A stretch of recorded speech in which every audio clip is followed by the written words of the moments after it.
Yoga for everyone. Please like, share, comment and subscribe this video. It's time to roll out your yoga mat and discover the combination of physical and mental exercises that for thousands of years have hooked yoga practitioners around the globe. The beauty of yoga is that you don't have to be a yogi or yogini to reap the benefits. Whether you are young or old, overweight or fit, yoga has the power to calm the mind and strengthen the body.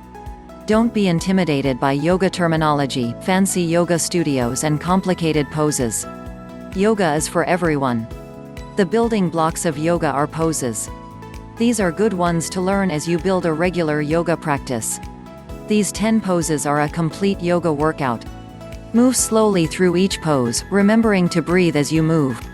Pause after any pose you find challenging, especially if you are short of breath, and start again when your breathing returns to normal. The idea is to hold each pose for a few slow breaths before moving on to the next one. Child's pose. This calming pose is a good default pause position.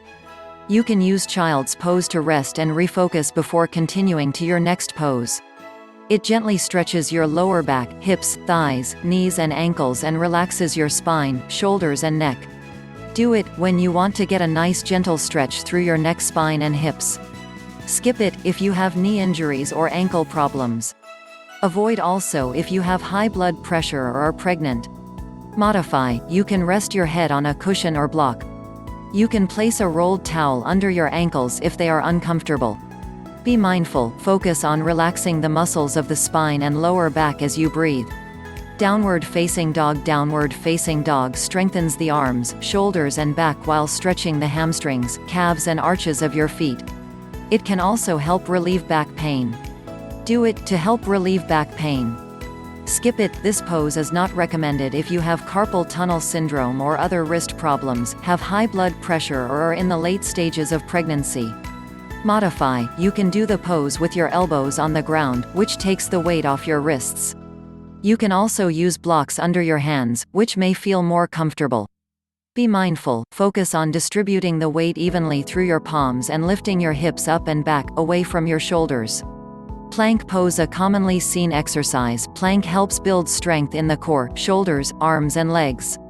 Do it. Plank pose is good if you are looking to tone your abs and build strength in your upper body. Skip it. Avoid plank pose if you suffer from carpal tunnel syndrome. It can be hard on your wrists. You might also skip it or modify if you have low back pain. Modify, you can modify it by placing your knees on the floor. Be mindful, as you do a plank, imagine the back of your neck and spine lengthening. Four-limbed staff pose. This push-up variation follows plank pose in a common yoga sequence known as the sun salutation. It is a good pose to learn if you want to eventually work on more advanced poses, such as arm balances or inversions. Do it. Like plank, this pose strengthens arms and wrists and tones the abdomen. Skip it if you have carpal tunnel syndrome, lower back pain, a shoulder injury or are pregnant. Modify, it's a good idea for beginners to modify the pose by keeping your knees on the floor. Be mindful, press your palms evenly into the floor and lift your shoulders away from the floor as you hold this pose.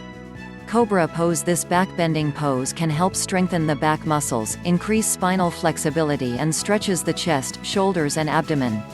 Do it. This pose is great for strengthening the back. Skip it if you have arthritis in your spine or neck, a low back injury or carpal tunnel syndrome. Modify, just lift up a few inches, and don't try to straighten your arms. Be mindful, try to keep your navel drawing up away from the floor as you hold this pose. Tree pose. Beyond helping improve your balance, it can also strengthen your core, ankles, calves, thighs and spine. Do it. Great for working on your balance and posture. Skip it. You many want to skip this pose if you have low blood pressure or any medical conditions that affect your balance. Modify, place one of your hands on a wall for support. Be mindful, focus on your breath in and out as you hold this pose. Triangle pose. Triangle, which is a part of many yoga sequences, helps build strength in the legs and stretches the hips, spine, chest, shoulders, groins, hamstrings and calves. It can also help increase mobility in the hips and neck. Do it. This pose is great for building strength and endurance. Skip it. Avoid this pose if you have a headache or low blood pressure. Modify: if you have high blood pressure, turn your head to gaze downward in the final pose. If you have neck problems, don't turn your head to look upward, look straight ahead and keep both sides of the neck long. Be mindful, keep lifting your raised arm toward the ceiling. It helps keep the pose buoyant. Seated half-spinal twist pose: this twisting pose can increase the flexibility in your back, while stretching the shoulders, hips and chest. It can also help relieve tension in the middle of your back. Do it to release tight muscles around the shoulders and upper and lower back. Skip it if you have a back injury. Modify: if bending your right knee is uncomfortable, keep it straight out in front of you. Be mindful, lift your torso with each inhale, and twist as you exhale. Bridge pose: this is a back-bending pose that stretches the muscles of the chest, back and neck. It also builds strength in the back and hamstring muscles. Do it if you sit most of the day, this pose will help you open your upper chest. Skip it, avoid this pose if you have a neck injury. Modify: place a block between your thighs to help keep the legs and feet in proper alignment. Or you can place a block under your pelvis if your lower back is bothering you. Be mindful, while holding this pose, try to keep your chest lifted and your sternum toward your chin. Corpse pose: like life, yoga classes typically end with this pose. It allows for a moment of relaxation, but some people find it difficult to stay still in this pose. However, the more you try this pose, the easier it is to sink into a relaxing, meditative state. Do it always. Skip it if you don't want to have a moment's peace. Modify: place a blanket under your head, if that feels more comfortable.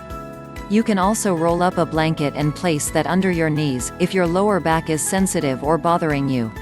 Be mindful, feel the weight of your body sinking into your mat one part at a time. Please like, share, comment and subscribe this video. Thanks for watching my video.